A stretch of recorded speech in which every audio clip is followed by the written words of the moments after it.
Graça e paz, meu irmão, gratidão damos a Deus pela oportunidade de vivermos esse maravilhoso dia hoje, 28 de junho de 2025.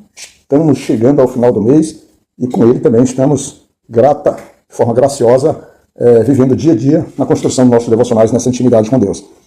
Faz um tempo que eu não falo sobre isso, mas eu quero lembrá-los que o nosso devocional, apesar de não ter uma profundidade tão grande de conhecimento teológico, mas o nosso propósito é te estimular para que você busque a palavra do Senhor, para que você busque se estabelecer, e também serve como desafio para a gente que está construindo ou está trabalhando em cima desse devocional, como desafio também para que a gente tenha contato com a palavra do Senhor e para que a gente mergulhe cada hora mais, e não só confirme a nossa fé, mas que a gente possa transbordar em prazer, em alegria por estar em contato com a palavra de Deus. Mas lembrai-vos, nós temos esse contato, temos essa construção, mas temos também um mundo de grandes desafios. Aquilo que eu construo aqui, eu fico meditando e refletindo o dia inteiro, porque também serve não só de inspiração, mas serve como de caminho para que eu possa tomar decisões importantes em vista às aflições, os ataques dos inimigos ou a mesma insensatez da nossa conduta diária.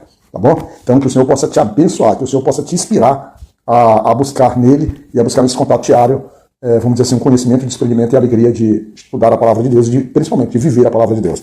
A nossa meditação, então, seguirá hoje pelo livro de Salmos, e Salmos 24, Salmos são cantos, né? São cânticos, são adorações muito...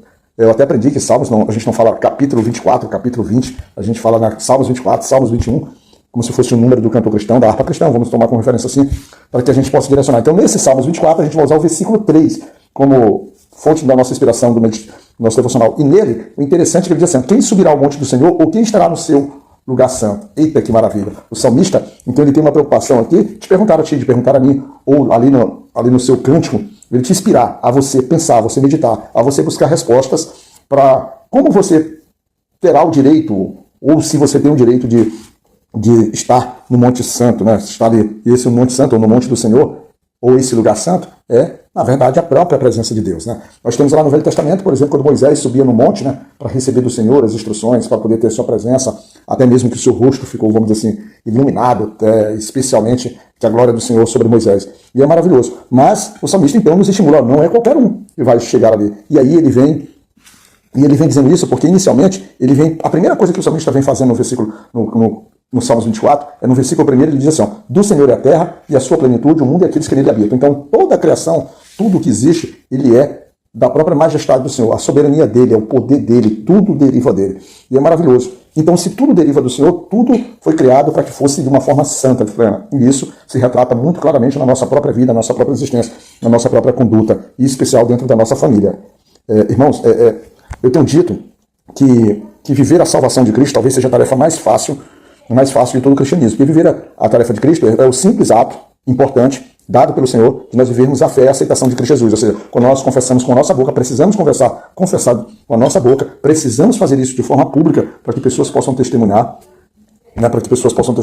e a gente passa a viver essa fé em Cristo Jesus, a ser aceito por Jesus Cristo dentro do seu ambiente, do seu mundo de permissão, de convivência, de comunidade cristã. Bacana. Mas viver a santidade do Senhor, que é uma construção diária, que a gente se livrar do nosso próprio ser, se livrar das nossas próprias vontades, das nossas percepções, isso é um desafio maior, porque isso é que vai nos tornar santos, ou seja, a transformação, a nossa vida em obediência, a nossa vida em temor, a nossa vida de forma caridosa, a gente saber lidar com as diferenças do irmão, do parente, do amigo, ou mesmo até do próprio ataque do inimigo. Isso sim é que vai fazer com que a gente seja aquilo que a Bíblia estabelece sendo sal e luz, né? Essa é a diferença. E quando a Bíblia diz assim, para que serve o sal quando perde o seu gosto? É como se ele dissesse assim, para que serve o cristão quando ele não consegue viver uma vida de santidade? Porque nós não viemos aqui, irmãos, para simplesmente obter o direito de sermos salvos e viver na presença do Senhor. Não. Nós viemos aqui para vivermos de forma plena, de forma madura, de forma saudável, de forma realmente santificada e separada para o Senhor. E aqui, então esse salmo nos conduz nesse caminho. Esse salmo nos conduz por esse direcionamento, quando o salmista faz essa pergunta. E aí, no versículo 4, ele começa a responder. Ele diz assim, quem vai se apresentar? Quem vai subir ao Monte Santo? Quem vai estar na presença do Senhor? A gente poderia buscar diversos textos na Bíblia, como por exemplo em Gálatas, aqueles que manifestam o fruto do Espírito, em próprio Romanos, aqueles que não praticam, por exemplo, idolatria, feitiçaria, homossexualidade, uns 20 porfias, mentiras, invejas, dissensões.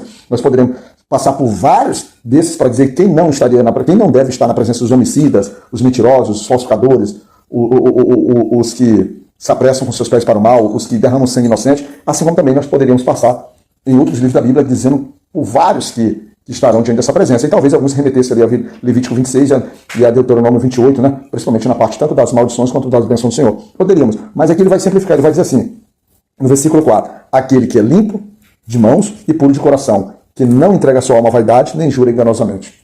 E aí é que está o desafio. É uma construção de santidade, é uma construção de realmente uma vida muito mais ampla, muito mais difícil, porque a gente acaba, literalmente, não tem quando a palavra diz assim, que não vivo mais eu, Paulo diz, não vivo mais eu, mas o Espírito Santo vive em mim, de fato é você ser preenchido pela plenitude do Espírito Santo. Porque você ter limpo de mãos, ou seja, a sua mão, não tem trabalho que te conduz à morte, não tem trabalho que te conduz ao adultério, não tem trabalho que te conduz à ira, às dissensões. As tuas mãos produzem obras de amor, obras de caridade, obras de compreensão, obras de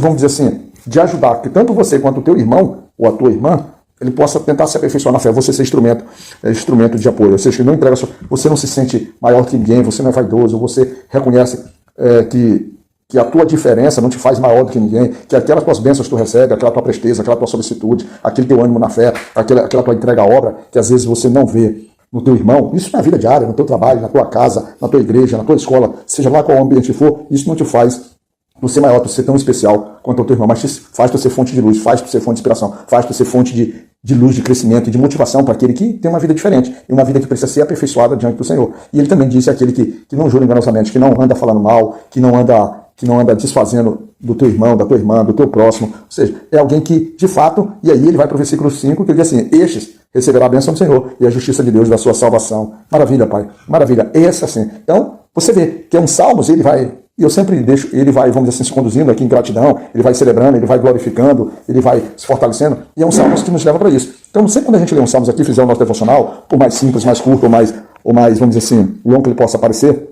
eu te peço, leia depois, leia com amor, leia com vontade de compreender, com vontade de receber do Espírito de Deus, um discernimento, uma mensagem e uma maturidade para a sua vida cristã. E se você, meu amigo, que ouve essa mensagem, esse devocional, ainda não se encontra na presença do Senhor, ainda não confessou o Senhor, ainda não aceitou publicamente, ainda não colocou Ele como Rei da tua vida, aproveita, entenda isso, entenda, assuma não o direito, mas assuma a misericórdia, a graça de Deus, de passar a ser filho de Deus, e aí sim, dizer, eu tenho o direito de me fazer presente, diante do monte do Senhor, diante da sua presença. Maravilha, que Deus Pai Todo-Poderoso possa abençoar a tua casa, tua vida, tua família, que Deus possa nos cuidar, meu irmão.